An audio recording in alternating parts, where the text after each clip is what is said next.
Well, hello, and a very warm welcome to you all.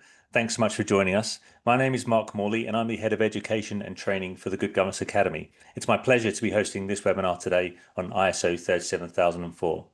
While we wait for people to join, I'll share some Zoom tips for those not familiar with this platform. If you can't see the control panel on your screen, please press the ALT key on your keyboard. That will give you access to the chat box, the question box, and the reaction buttons. Please feel free to applaud or hit the thumbs up whenever you hear something that resonates with you. If you have any questions during the event, can I ask that you please pop these in the question box, not the comments box, so that I can ask these either during or at the end of the session. You are, however, welcome to use the chat box to share your thoughts and also let us know where you're dialing in from. We always have a great range of locations represented, so please do share. For those not familiar with the Good Governance Academy, we're a non-profit organisation that was established by Professor Mervyn King in 2019. We collaborate with organisations all around the world to educate and empower leaders from all types of organisations, large and small, public and private, and everywhere in between. We run regular webinars to raise awareness of the issues that matter. And if you'd like to see what we have coming up, please head over to our events page, which I'll share a link to in the chat window below. I'd also encourage you to join our mailing list and follow us on LinkedIn and subscribe to our YouTube channel to ensure that you never miss out. In addition to the webinars, we host colloquia twice a year. Our 14th event will be taking place later this year. If you missed any of these previously, please head to our YouTube channel where you can find recordings of them all. We also run showcase events to promote courses which the Academy has endorsed. The courses we endorse are those which address a broad range of governance-based topics and provide users with current and relevant content. Our last showcase featured a course from the Bernard Institute in Canada, which is a responsible AI program for boards and the C-suite. The two programs that might interest our audience today are based on ISO 37000, and they're from our partners at Fluid Rock and Executive Education Online. You can find more details on those on our training page, which I'll also share links to in the chat. So on to today's webinar, and I'm delighted to be joined by Carolynn Chalmers, the CEO of the Good Governance Academy and one of the world's leading voices on governance. Carolynn was instrumental in the development of the ISO 37000 standard, and she led the development of the standard we'll be looking at today, ISO 37004. So Carolynn, thank you for joining me. I'm excited to share this follow-on from our event in June, and I hope we'll have just as much engagement from our audience. Can I hand over to you for an introduction before we take a look at how and why organisations should assess and elevate their governance maturity? Thank you so much, Mark. It's great to be here today, and thank you for the great introduction. Yeah, I think we're a room full of geeks today because governance assessment is, not something that most boards think about, or they do it maybe every second year. But it's us geeks that really like to get our hands dirty in how this is done, and look at all the nuances that go around it, so that we can make sure that our organizations really do their best. I'm going to just share my screen, if you don't mind, share my presentation. Hang on. Please do. There we go. Hoping that you will. There's our page, the event page. Here we go. Great, we can see that. Okay, brilliant. All right, so today we've had a couple of events in the last couple of months, and today we're going to be talking about navigating levels of success. Oh, I see I'm a day behind. So the 11th of September. And really we're going to be looking at, how do we know whether we are improving and what level we should be improving to. Just a reminder, this ISO 37004 ISO standards are international standards, so lots of countries have participated, and experts from many countries have participated in the development of these standards. It's not just the voice of one person or one thought. It's many organizations and many people and experts from around the world, from many different countries. And various countries now they adopt these ISO standards as national standards. Here in South Africa, we've adopted ISO 37000, on which this is based, as a South African national standard. And 37004, again, is part of the process of adoption in South Africa. So this becomes not only just an international standard for comparisons across companies and organizations around the world, but it becomes a national standard, a national benchmark as well. I think importantly as well, these standards in the governance space are guidance standards. They're not certifiable standards. You can't be certified in the governance of organizations according to ISO 37000, or certified in the that you've applied ISO 37004. So I've added in a slide here, Mark, if you don't mind. This is not in the slide deck that's on the website, but I have had many questions coming back about, and let me just get back. Sorry, am I jumping all over the place? Get back to what have I done? There we go. Can you see me? Is that all right? We can, yes, yes. Okay, good. I just can't see you. So lots of questions have come through about governance versus compliance. And really what we've learned around the world is that when you have a compliance requirement for how the board or the governing body of an organization is to behave and what it's to do, we find that is a lot of money. It's a lot of box ticking, and it doesn't really change much. And we think about specifically Sarbanes-Oxley in the US, which is very compliance driven. And we still, after Enron and the disasters that happened there, the governance disasters, Sarbanes-Oxley came in and said, well, you shall now have a code of ethics and all of these kinds of things. And it really hasn't changed things. We still get bad behavior because, as Prof. King says, we can't legislate good behavior. We can only legislate society's minimum acceptable activities. And thinking about what society is looking at, from our organizations, the governing bodies of our organizations, it's not just, compliance. We actually want our organizations to do their best. And doing your best is not a minimum societal norm. It's not something that we can say, if you don't do your best, you get penalized. Certainly, we can say, if you don't do the minimum, we're going to penalize you through whatever it is. It could be jail or could be penalties. So I just brought this in to give a background to how these governance sits. So first of all, there's the country's constitution. Then the country on top of their constitution has laws and regulations. That's again, as I said, is society's minimum standard. So due care, skill, acting, those are fiduciary duties. And then you've got your voluntary obligations, like your commitments to clients, agreements that you've entered into. You've got your shareholders agreements, your MOI, that's all part of your memorandum of incorporation or your articles of association or your constituting documents that essentially are establishing that organization, the purpose of the organization. And then you have your codes and standards and your guidelines, essentially. So really, there's a tremendous context within which you're having to look at these, at governance codes and governance practices. Does that make sense? Yes. Yeah. So it's not something we can audit per se. It really is quite dynamic and subjective in its nature. Okay, so here endeth that lesson. Let's go back to 37,004 now. So this is just a recap from the last, just a 1-2 slides recap. It is international guidance, and what we're looking at is governance maturity, so different levels of governance maturity.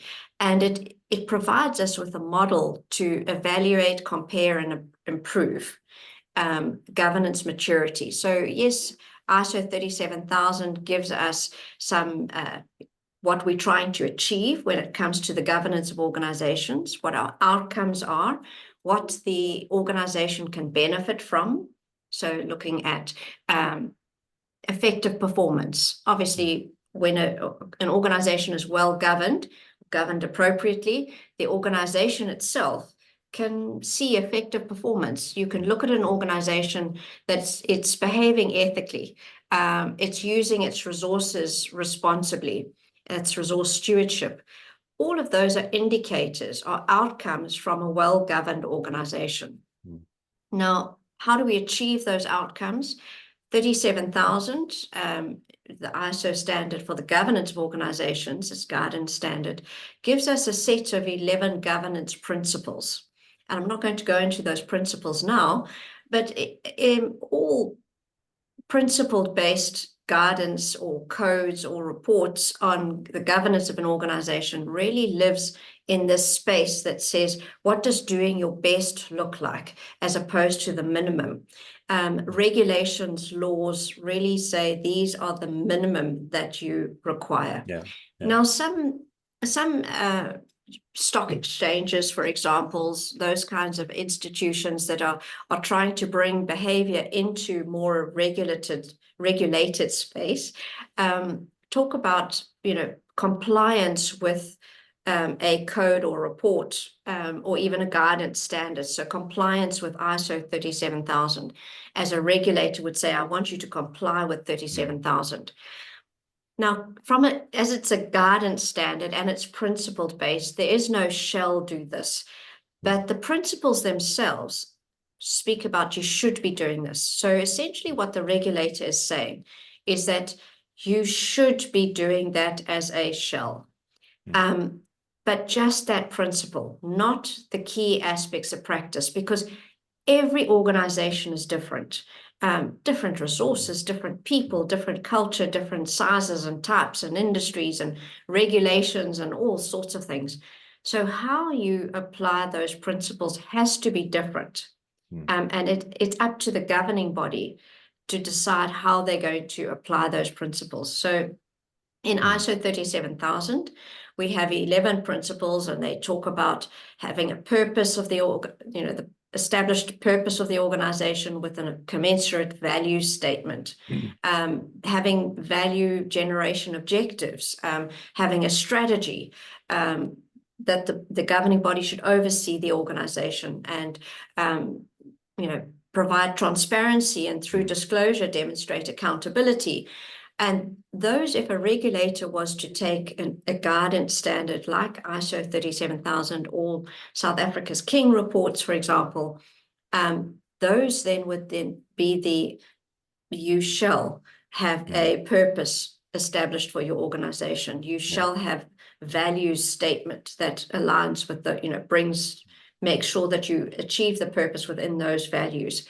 So those things can be compliance kind of based, or certainly required, but how you go about doing that is really not something you can say. And to do that, you shall have a code of ethics, because every organization has different ways of doing things, and we're going to get into that today. Finally, can I just say, I do wonder whether a lot of companies do take the compliance only route because it's the path of least resistance. It's the easiest thing. It's kind of clear and easy. Whereas when they have to think about, what is doing the right thing, what should we be doing ethically and sustainably, there's a lot more thought involved in that. But I'm hoping with this standard, it gives companies that kind of benchmark that they can say, okay, if we follow this guidance, then we are going to do the right things, but we're also going to be compliant as a byproduct rather than it be the driver. Absolutely. Checking the box is always easier. There's no cognitive load, there's no thinking required, but that's not what we're looking to from our leaders. We want our leaders to think what's in the best interest of the organization, not just to tick a box and say, oh, this is the best for the organization. No, it's not. So very good point, Mark. Thank you. So one of the other things that we looked at was why measuring this maturity matters, as opposed to just, these are the principles and here are some practices and I'll go ahead and do it. Well, as I said, measuring, saying whether you have a policy or of this or of that really doesn't tell you the propensity or the ability for that organization to be well managed or well governed or improving their governance. How can you improve the governance of the organization? Isn't this fairly static. You know, you oversee, you do this. No, things change. We can improve. And so these are just some 6 things that we brought up around some ideas around, well, what, why is this important? Well, it's first of all, it's accountability. We make sure that we do continuously improve. So we are matching what society is demanding from us, what's changing in the environment, that we optimize our resource allocation. A board, let's be honest, the board very, very rarely has its own budget. The budget lives with management of the organization. That's part of agency risk. So management has the budget and then provides funding to the board for it to be able to do its activities. So we don't, we can't, as the board or the governing body, be the tick on the organization sucking it dry. That's exactly what we don't want. So we need to also be careful with the resources that we use. Also, we want transparency and trust. Stakeholders are looking to the board, to the governing body, to help strategic decision making. And making sure that we are improving the way that we're interacting with management. And then, of course, fundamental to this is that it's built on a foundation of compliance. So we do need to make sure that we continually comply, and that legislative framework is changing all the time. Our country in South Africa, we don't have legislation around AI, artificial intelligence, and emerging technologies. The EU has just come out with an AI Act. Well, governing bodies in South Africa should be looking to that in terms of guidance, because there's a large set of countries that have come up with some minimum acceptable behaviors. So we should be looking to that. So that's why it matters, is really that we should be doing this for improvement purposes. If we take a snapshot in time, that doesn't tell us anything. It tells us perhaps where we are in time for a particular set of circumstances. Sorry, Carolynn, just quickly, do you have a pop-up open on your screen? Is it breaking up? Just had a little block in the corner of the presentation. Okay, let me try again. How about now? It's still there, but it's in the corner. It's not interfering too much, so don't worry. Oh, okay. Sorry about that. No. Okay, so the last one we looked at was the governance maturity aspects. So this was what are we measuring when it comes to maturity? It's not just the principles. You are applying the principles, but very importantly, we look at, well, this is why it can't be compliance. We're looking at the behavior of the governing body when governing the organization. We're looking at what practices the governing body chooses when it's applying the principles. And we look at how efficient. So how are you communicating your governance of the organization through the organization and through the organization to the organization's stakeholders? So that was the last webinar that we held. So, and Mark, all of that information is available on the GTA's website. So when somebody says, I'm wanting to do an audit, I want internal controls, what are you trying to control? Well, the only thing that auditors look at is whether you've documented so in the purpose and value, is your purpose documented? Is it a statement? Your purpose is documented. And do you have a code of ethics or a code of conduct? And that's just one principle. Now, as you can see from these aspects, that's very, it's very subjective. How effective is that? Is that code of ethics? Are people actually applying it? Is the governing body adhering itself in its decision making to that code of ethics, or are they, well, we'll make this decision irrespective of the minority shareholders? So those are the 3 aspects that really we felt internationally drive the improvement, the governance activities of an organization's governing body. last session, we also looked at what would the levels of improvement be of those three aspects. So I've just brought them together in a slide here, but they are in the slide deck from the previous webinar. So you could see, what does it mean to be effective? Well, it's unclear, incomplete, consistent, unmeasured. And then, at the very highest kind of order of effectiveness, we're looking at continually improving. So from all of these, you can see that we've got 6 levels here. So the way that the ISO standard works is we go from 0, there isn't really anything in place, to a level 5. And that's there was a lot of debate around this in terms of, is it 1 to 10? Is it, what is this? Yeah. What is the scoring levels? And this aligns with essentially all of the other ISO standards around maturity levels in the management system aspects, the 0 to 5. It also aligns with a very new piece of work that's being done and explored to standardize on the ISO levels of maturity. So it very much aligns with that. And we had that working group as part of our decision-making on this maturity scale. So this is very aligned with international thinking. I think importantly, Mark, there is no middle point here. Everybody wants to go, I'm there, I'm there. You have to make a decision, That's right. You're either on this end of the scale or you're on this end of the scale. And it's, as you can see as well, it's an integer. It's not a continuum. So, you're not a 4.5 or a 4.8, it might be better than, you're and I'll get into this, how you record it, but you're a 4, you're not a 4.8, or you're a 5. So it's all very subjective. Now, what I tried to introduce is that these numbers are subjective assessments. This is not a behavior. How can you say, oh, I'm a 1 behavior? Are you going to say to your child, oh, Johnny, you're a 1, your behavior is a 1? Sometimes we'd love to do that, but it's not like that.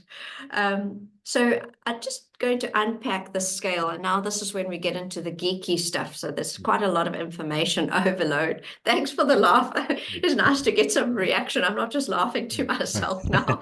I just wanted to say quickly, Carolyn, one thing that we found whenever we've run assessments on people before, on organizations, there's always so much focus on what number are we? We think we should be a 4, but we're actually a 2 or a 3. But I think it's losing really the point. When you do these measurements, it's really to give you a guide of where you're at and where you want to be. So if you are a 3, it might be that's fine. That's where you're aiming to be. That's all you'll ever be because of constraints or exterior. But I think people get too hung up on the actual score. The value in this whole thing is the process in looking at why you got to that number, what you can do to go above it, or as I say, whether you're fine where you are. But I think it's just to reiterate there that the number isn't the kind of driver. That's not what you're aiming at. It's the process that you go through to get there that's the kind of highlights all the things that you could be doing that maybe you're not. Absolutely. What is a number? It's somebody's assessment. Somebody's they think that that's what you should be, but I agree. It's about the story around the number. Heisenberg's principle in science says that, as soon as you measure something, it's changed. And that's exactly it. What I find with these board assessments, and I sit on boards and committees and various things, and they come around and it's another survey, and I go in and fill in and I check my boxes. Where do I think I am on these things? But it's not about that. Actually, it's about the conversation afterwards. It's about the discussion that goes around. Why did you think that? Why did you say that? And so more time should be spent on that than coming up with a number. And that is what we're looking to our leaders for. It's not just, yes, to make a decision, but what went into that decision making. And what is the result? What is the consequence of it? As you said, what do you do with that number? So lots of kind of words that we use in the standard. So a 0, basically we're saying doesn't really exist. I'm just taking, now these are all my words. I've extracted the text from the standard. Please, I just don't use the slide deck. Just a word of advice and caution, don't use the slide deck to think that you know the standard. Buy the standard and read the standard. And the reason why you pay for a standard is because it does get reviewed every 5 years. So the standard itself has to keep evolving with how practices are evolving. That is just the reason why we pay for ISO standards. So 0, no evidence, and I'm thinking in terms of those different scales. There's no evidence that you've got anything in place, really.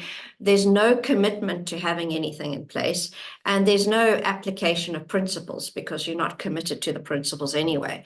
A 1 looks like there's something happening. It's limited.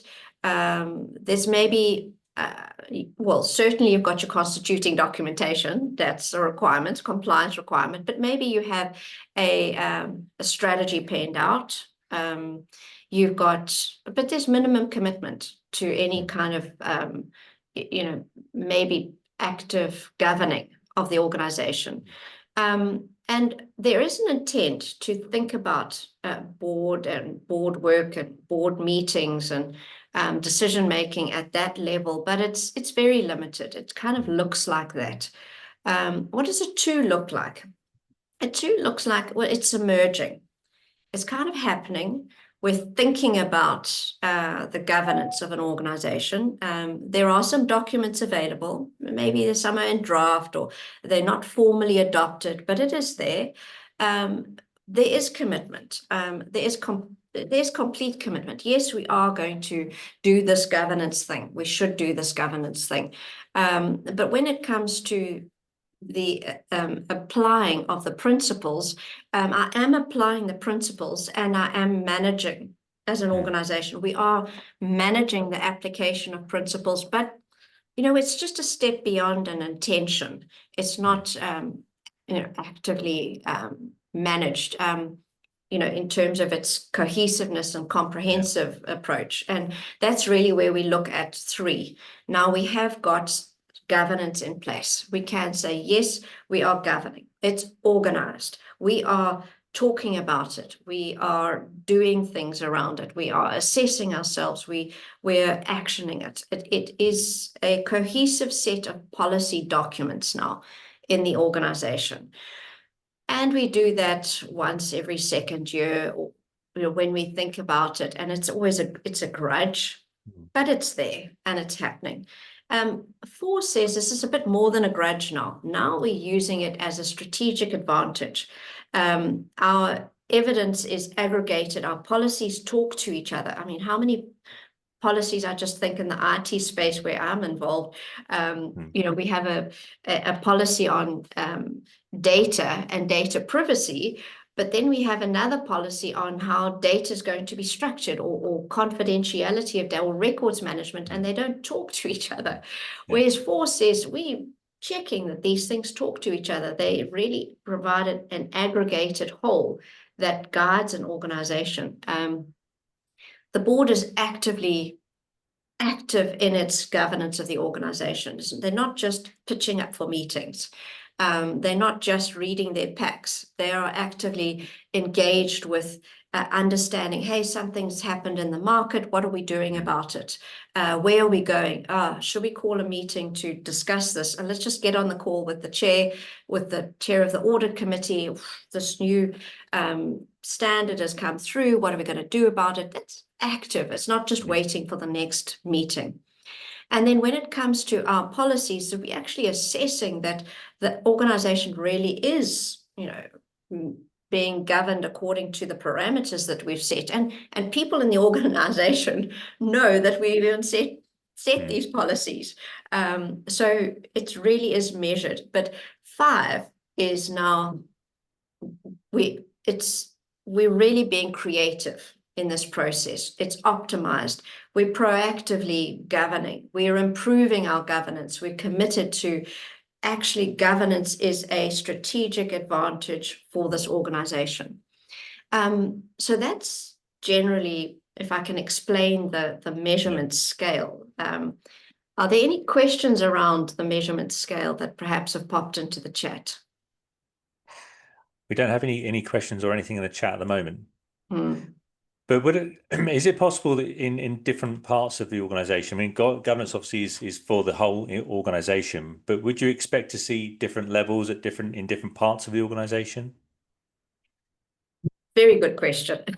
Absolutely. And ISO 37000 talks about integrated governance. In fact, it calls it a condition in which the governance principles should be applied. Right. And that condition is that governance is delegated. The decisions made, governance happens in the boardroom, in the governing body, but through the delegation, it happens, you see governance happening through the organization. So the governance maturity model really is intended for the overarching governing body. Mm. But we have business units, and business units are governing organizations. They are self-governed within that context. And so you'd want a business unit to assess their governance. It's not the same level. There's far more management happening and less governance when you're sitting in a business unit because it's not overall accountability. But certainly you'd want to assess the governance there of a business unit. Are you being effective? Are you efficient? Are you behaving well when it comes to decision making that affects the business unit? So you would expect it to be different. And you would expect various business units to be different amongst themselves because it's a different scope, it's a different environment. And please, trying to add them up together to create a score. Yeah. I mean, certainly try and do that. But, really you're comparing apples and pears and coconuts and, and cell phones, you're trying to add them all together. You can maybe use it as an indicative, but again, it's the story behind it. It's, why are you sitting at a 2? And can we even compare these two business units? So absolutely, Mark, it's a good point. Yeah, and just on comparing apples and pears, I mean, is this something that organizations might be able to benchmark themselves against? So if people do publicize these results, if that's even, something that people consider doing, is there any point in benchmarking against other companies to see, what their scores are and what yours are, and where the difference might lie? Our not the next webinar, but the last webinar in the series will talk about, and what now. So you got the number, what now? How do you go about reporting on it and disclosure and that kind of thing? So I will talk about it more there.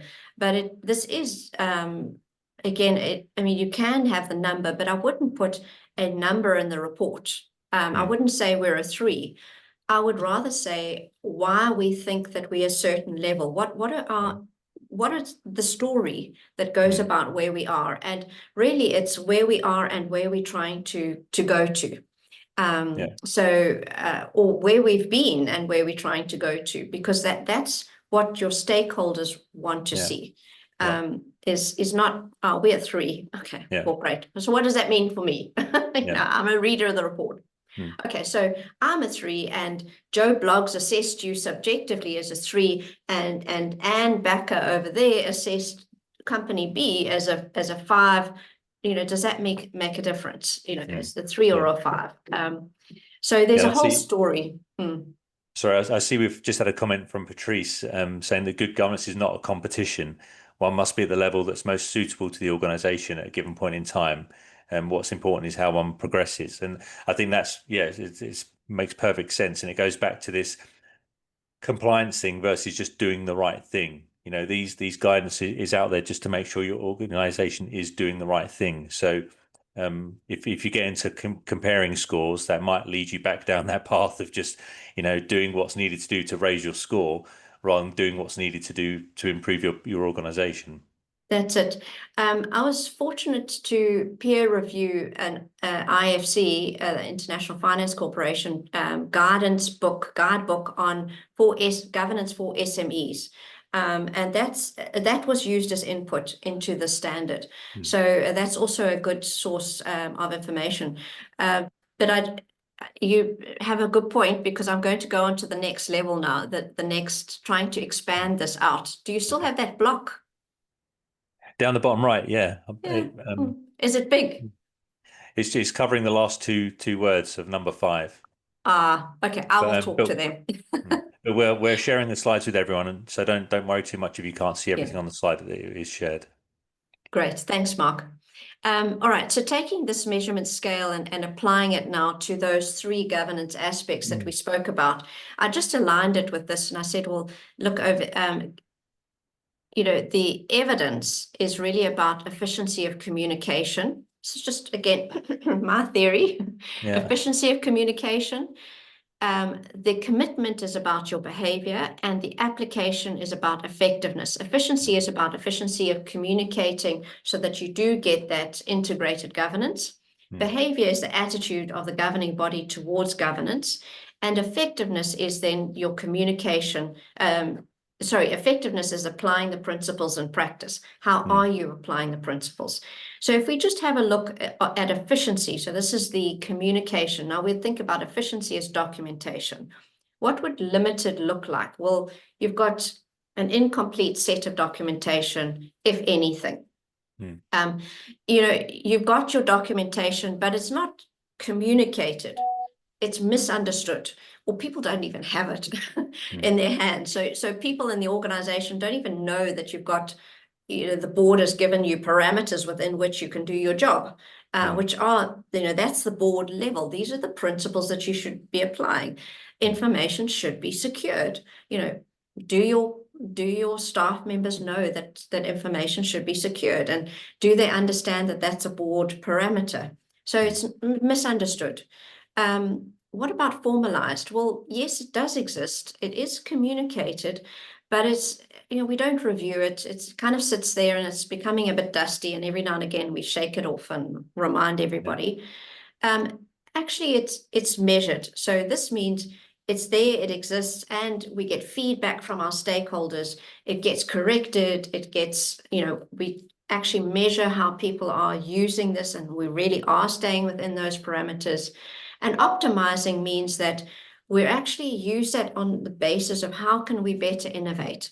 So I Mm, think about an organization in South Africa. We have an organization called Discovery and Discovery Health. I had the great fortune of working for them many years ago. mm, But what I found they did incredibly well, and this is not a secret, but they innovated in mentioning information security. They really innovated around information security so that they kept in a closed vault what really couldn't be shared. And we can imagine mm, some of the health data that couldn't be mm, shared.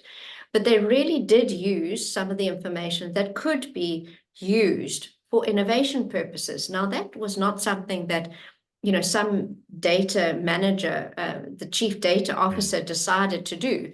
That yeah. was done in conjunction with the governing body, with the board, that says when it comes to data governance and the use of our data, we're going to innovate on that basis. Now, this says we're going to innovate our communication of that.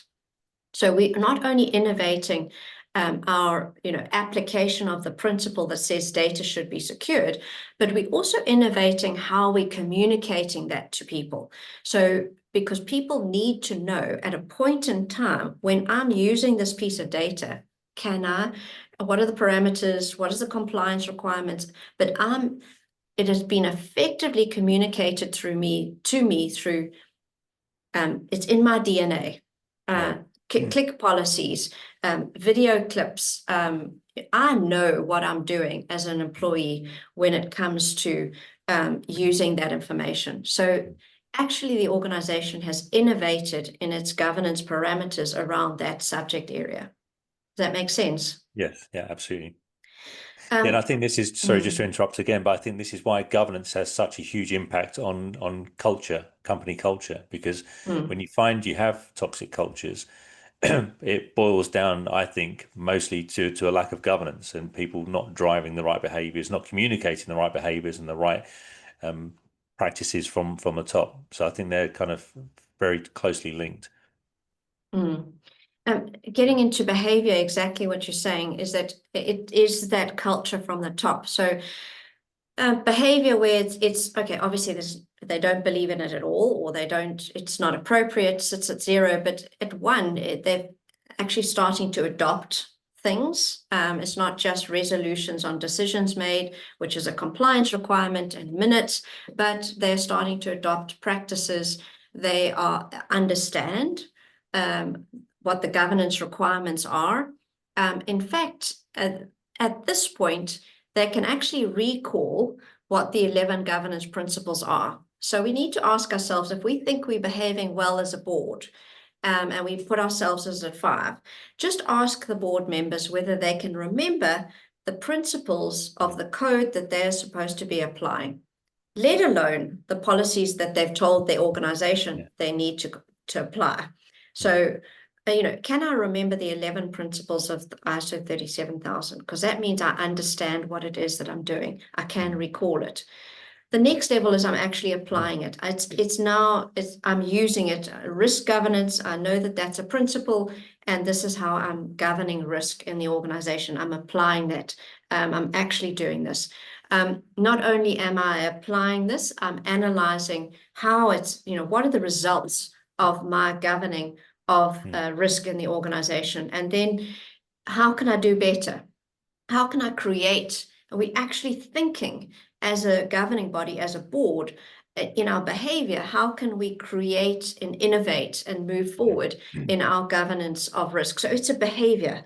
It's not the net result. It's our intention too. And this is, as you said, Mark, a toxic culture is that we're not actively governing. It's just because we were told to do it, and we just meet, and I'm filling a seat, and I get paid my amount per year for filling a seat.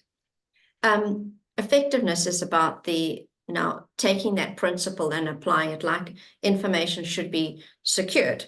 Well, when it comes to data governance and data and decision making, how effective are we at applying that principle? We know about it, but it's incomplete. We've kind of adopted it, but there's no real guidance. I put guidance out, but I said, it's inconsistent. There's a policy on that because we said we had a policy on that. There's something on that because we said we'd have, and I'm not really communicating my policies, and I'm not being very effective. But yes, otherwise I'm communicating, effective in my governing of the organization. I assess how effective I am. And that's the 4th one, and the 5th one is I'm actually assessing and improving. So you can see how these build up on each other. So this is, what are the levels of maturity? These are the levels of maturity, and generally, and you could see how it looks the same, but it looks different across the 3 governance aspects. I want to go into a conversation about what these look like in when are they appropriate and when are they not appropriate. But are there any questions around these levels? Because today's event is really about the levels. So, and we have a question or confirmation required from Oscar saying, is the number what the company is doing in terms of governance and not the location of where it is? So the location of where it is, I'm assuming is put a pin in, this is where you are, as opposed to physical location. But this applies no matter where you are in the world. But put a pin in where you are so that next year or the year after, where you assess it, you had a place that described where you were there, and the number gives you we were at a 3, we want to be at a 4, but rather than going through, I'm going to read a paragraph now that describes where I was, I'm going to read another paragraph where I want to be. Actually, I was a 3 and I want to be a 4. I'm a 2 and I want to be a 3. I'm a 4 and I think that's far too much. I'm going to be a 3. So that's why we use the numbers. It's basically for brevity, for ease of description. Right. I'm going to go into the So we have another question from Harshal here saying, would you consider using AI to gather the data from the discussions and responses and mark them against standards to suggest a score based on what information has been provided? Certainly AI can help, but I would say that AI doesn't help in gathering the data. I think AI helps people to explain to others what they're thinking. So when a board member, says, I think when we're doing risk governance, I think I'm worried about this, that, and the other thing, and they write their whole thing out. And then AI comes along and you say, please summarize that so that everybody else can understand what you're talking about. And it summarizes it up and you go, that's what I meant to say. Not in 100 words, but in, that's 5 words that, yes, that encapsulates what I'm trying to say. So I don't think AI can bring the scores for us. I think AI can certainly help us communicate better amongst ourselves. And then just bear in mind that those prompts need to be right. You're dealing with people you don't know that have trained this AI, but certainly you can go back and go, please summarize what I'm trying to say here so it's better interpreted by others around the table. And then that can go, oh, yes, that's what I was trying to say. That's far more succinct, and you can rephrase it, and then you can make your funny words, I feel like this, that, and the other to be far more formal and professional. So that's what I would use AI for. You can't use AI to say, okay, so what are we trying to, how are we trying to measure, do we have policies? Well, the fact that you have policies or not actually isn't the point. Do you as a board member remember that you have policies, and are they accessible, and are people reading them? Do you know that as a board member? Well, most people don't. Do you know if your policies are being read? Have you asked the question of whether those policies are being read? That's more important. So I hope this gives a sense of where we are. I'm going to go now into when is what appropriate. So we've got our 6 levels. I always say 5 levels, there's 6 levels. And this is just my personal observations and my personal thinking. Having done this, and you can see from my grey hair, quite a few years, and I'm sure we've got some other grey-haired governance geeks on the call. But I want to look at when is it appropriate and when is it inappropriate. When is a level 0 appropriate? When you've got nothing. Well, when I'm self-employed. I'm not going to have a governing body. I'm not going to have policy documents. It's me, myself, I.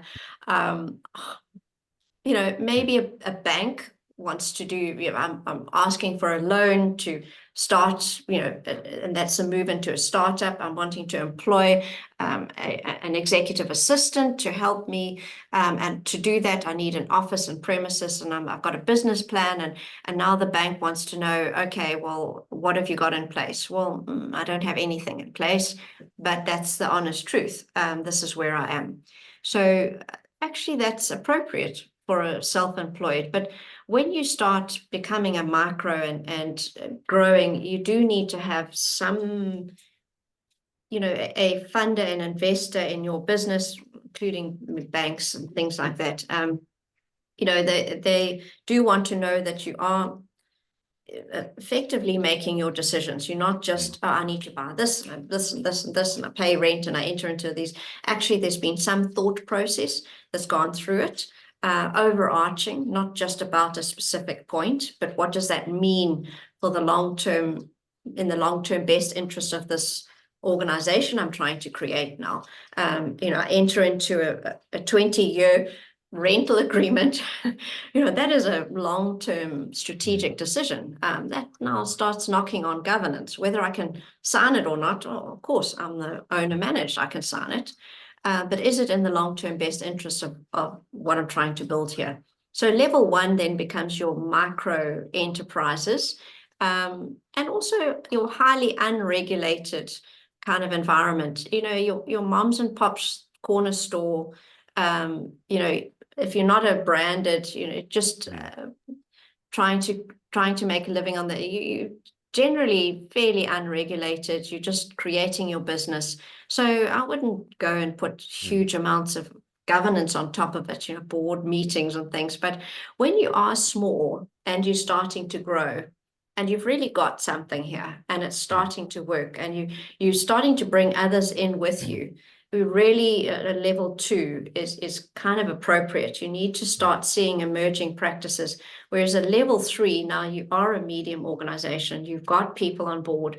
You're going out fundraising now. You are certainly got your banks on board. You've got overdrafts and all of those headaches that go with it. But perhaps you're now driving your growth. So at level 3, you should be formal. And can I Really. just cut in again, Karen? Because I think, and we've seen this with fast growing companies that are kind of small but are growing. When they forget about governance, it makes things very difficult when they have grown.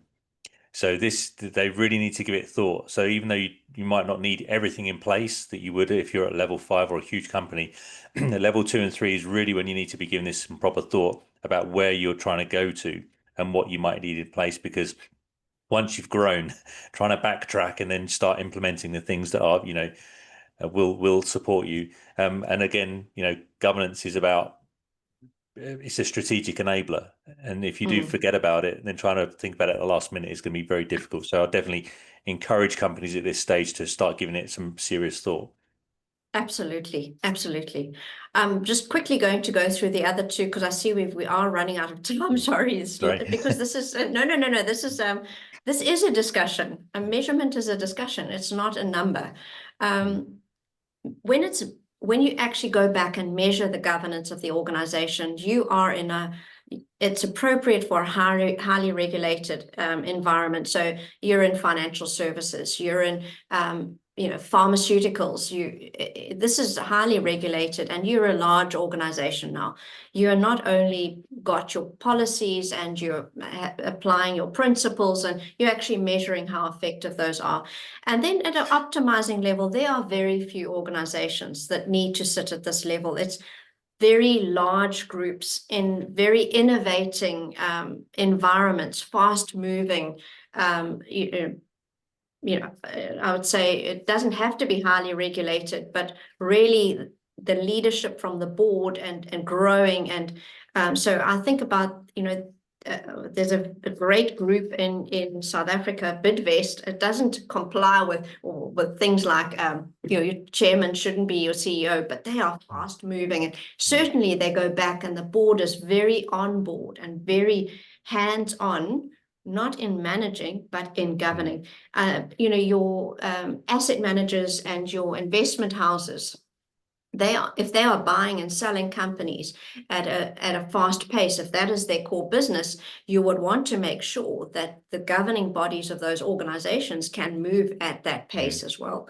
So that is optimizing. That is using your governance as a competitive advantage, really.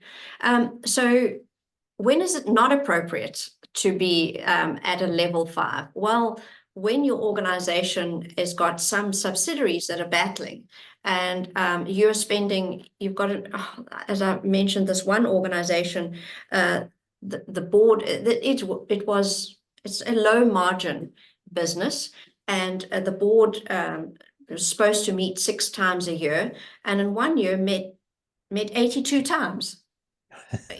That's not optimizing. That is paying yourself to have board meetings. So you're in a resource low margin. You have no need to meet 82 times.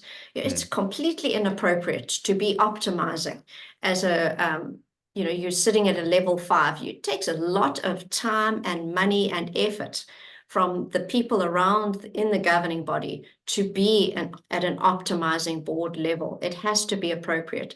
Likewise, in a measured environment, you want to see organizations, if you are a highly innovative, it's a rapidly changing environment, you should look at more than just measuring. You should be looking at innovating. When you are in a highly competitive environment and you've just got your formalized governance, actually you could do more with your board to really, you could get more out of your governance from a strategic advantage perspective than just being formalized. If you're in a highly regulated industry and your governance is still emerging, I would be worried. You really need some formality around decision making, and you need clear parameters within which people in the organization can operate. You are highly regulated, and now you've got an emerging governance practices. There's a mismatch there. When effective decision making is required, and you, even though you're micro enterprise and you are unregulated, when you are needing for purposes of fund allocation, perhaps in a capital allocation. So is it, if it's financial or human resource capital, or, you know, a natural capital, but effective decision making is required. So you need to go through and say, you know, this is how we made the decision. Limited is a bit too little.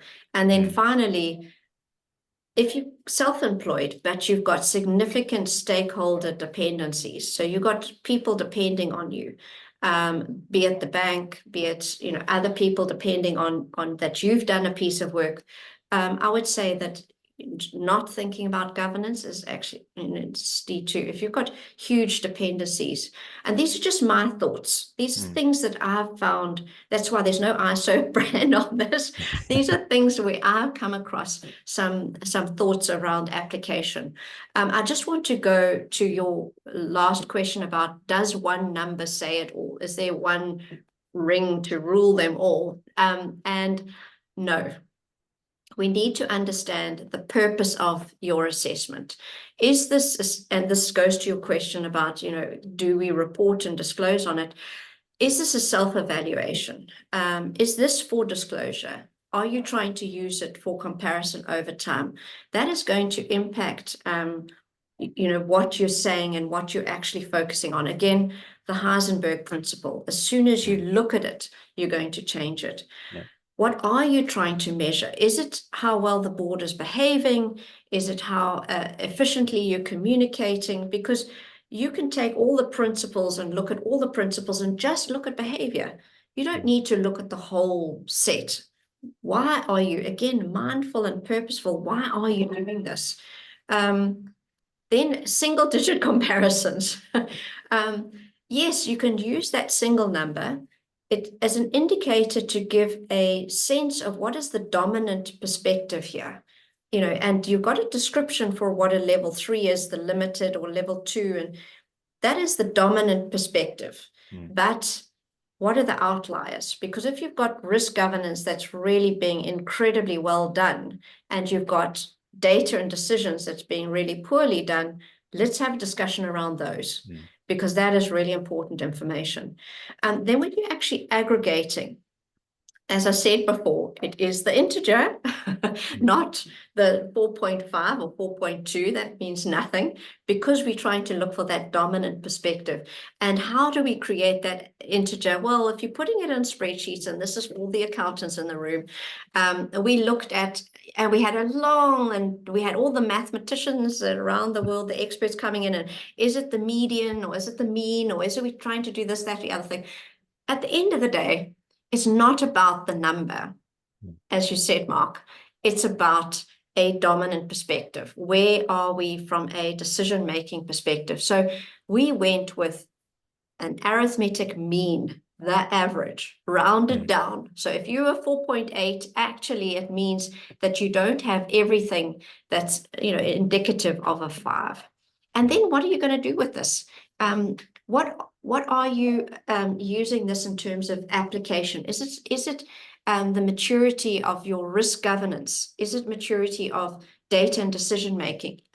What is your, you know, you can apply this to a single principle, to a single governance aspect. You can apply it to a single business unit, you know. So it's a model. This is not an answer. This is not a compliance requirement. This is a model that allows you to use this, you know, to be able to compare, contrast, and look at things from a perspective that everybody's speaking the same kind of language. And it's guidance for that purpose. So very subjective, not very objective, but it allows, if somebody from one year to the next, if we have Joe this year doing our assessment, and in 5 years' time we have Anne doing our assessment, Anne and Joe will be using the same guidance Mm. so that there is more comparability than having, organization, the green organization and the blue organization having their own ways of doing things, assessing you, in those 5-year period. So Yeah. that's really what I tried to get through today. And I know we're at the end of time. Sorry. We are. Thanks, Carolyn. We don't have any questions. There were a couple of comments, and one, Patrice was saying that I think even startups should be looking to put focus on governance because it's always important. I think it's more about how much time you put into measurement rather than actual governance that we were saying is kind of lower down the list. And Moketsi was saying that governance culture should be inculcated irrespective of company size, so that as operators increase, governance maturity should be an evolutionary, iterative matter as opposed to a sudden imperative tick box practice. So, yeah, I think we're all in agreement with that. Very important points. Yes. Mm. Thank you. We are at the end of today's session, so I'll have to draw it to a close. So I'd like to thank you, Carolyn, for another insightful conversation today. I think it's really high time that we stop seeing governance as a compliance topic and realise it is a value, a strategic enabler. And I think it's clear that this standard is one of the ways that we can do that. So we'll be sharing a summary of today's webinar on our webpage and our LinkedIn page.